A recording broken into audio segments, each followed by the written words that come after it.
Okay, this is how to make cloud bread. All you're going to need is 3 eggs, 3 tablespoons of cream cheese, and a quarter teaspoon of baking powder.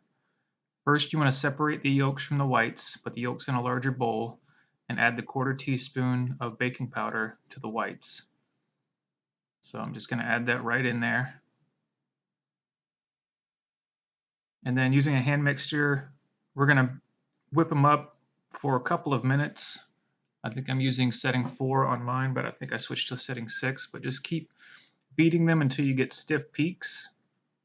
And you'll know you have stiff peaks when you can lift the mixer out of the whites and you see the whites standing up on the end of the beater. So I actually had to beat these a little bit longer to get the end result. But now we can move on to the yolks. So we're going to add the 3 tablespoons of cream cheese. Just use the whole fat cream cheese, not the skim fat cream cheese.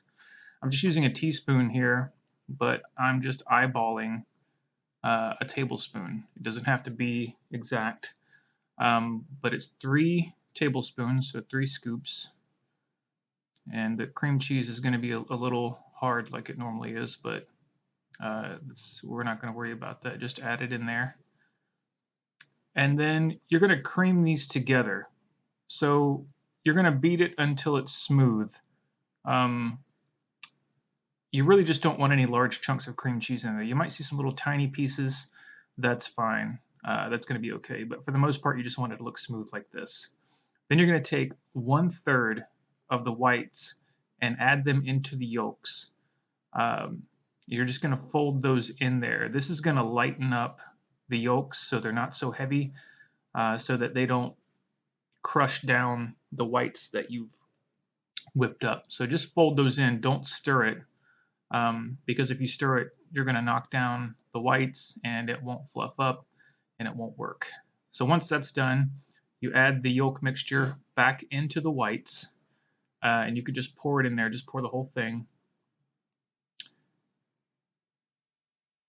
So just get it all in there. All right, let me get this last little bit. All right, and then the same thing, just start folding it in. Don't stir it. So you want to cut across the center with the spatula and just flip it over. And then occasionally go around the bowl and get everything. And just keep folding until it's just mixed together.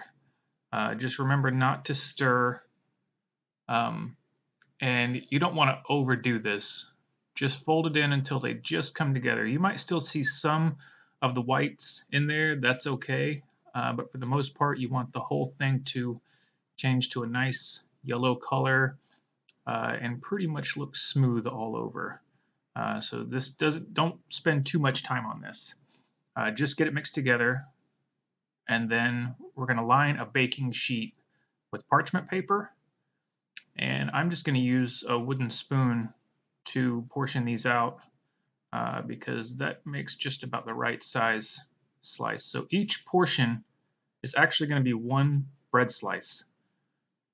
And it's okay if you get it on there. You can shape it like I'm doing here. Just kind of get it into the rough shape of a slice. And each slice, once it's baked, is going to be roughly that size. It might get a little larger and it's going to fluff up. I'm just going to speed it up along here and get these out. This recipe made 9, but depending on how big they are, you can make up to 12. So we're just going to put it in the oven at 375. Hopefully you've preheated the oven at 375. I don't think I mentioned that, but preheat your oven at 375 and set a timer for 12 minutes. And depending on how big or small they are, you might have to add or take away a minute, but 12 minutes is pretty much perfect. And just be sure to clean your oven door before making any YouTube videos. But you can see here how they fluffed up and they are ready to come out.